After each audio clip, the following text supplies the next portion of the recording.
Došli, vi ste danas gostujući član žirija. Jeste li spremni za žiriranje?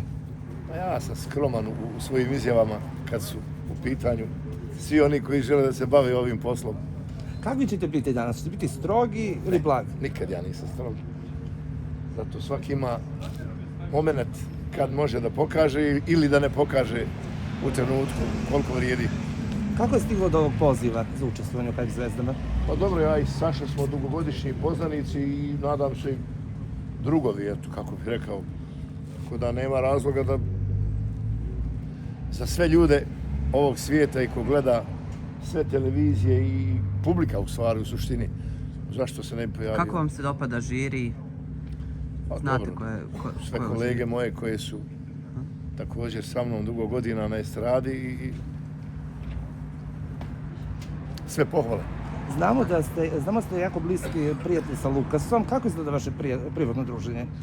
Jel se peva? Kod pjevača nema nekog posebnog privatnog druženja, ali kad se vidimo, to je baš ono opušteno i druženje. Dobro, Lukas je poseban, meni jako drag čovjek, kod njega, kao i kod mene, nema dlake na jeziku.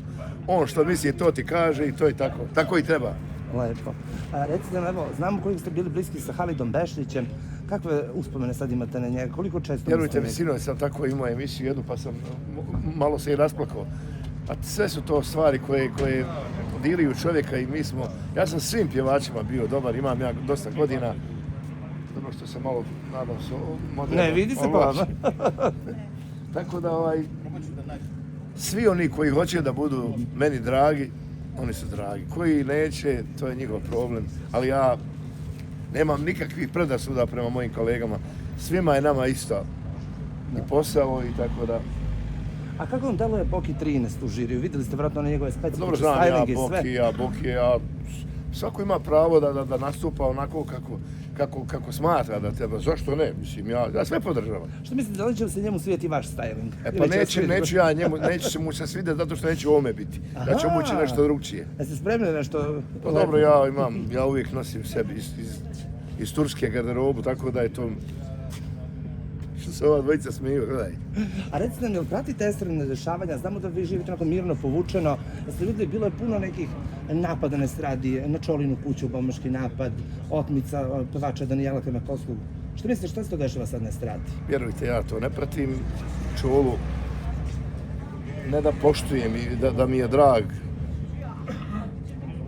To ne može se ispričati koliko mi je drag kao čovjek. To je jedini za mene. Neka se ljuti ili ne ljuti niko. To je za mene jedini čovjek koji je na estradi, koji ima odnos jednog pravog čovjeka. Tako da to je moje mišljenje. Ja samo kažem sebi. I to što se dešava nekome, ja, vjerujte, neću da ulazim u te stvari, jel? Recite nam, da li, ako smijete otkriti, da li ćemo i češće viđati ovdje kod nas u žiriju ili... Sve zavisi kako Saša bude platio.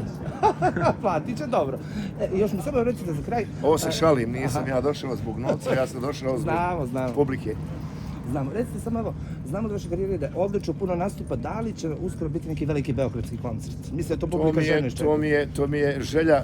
To mi je želja svih mojih fanova i prijatelja iz Srbije, jer ja volim moju publiku, ma gdje bili, tako da to će mi biti jedan pečat u mojoj karijeri, nadam se. I to je publika zaslužila. Lepo, jedva čekamo. Hvala vam puno. Hvala puno. Hvala, pozdrav.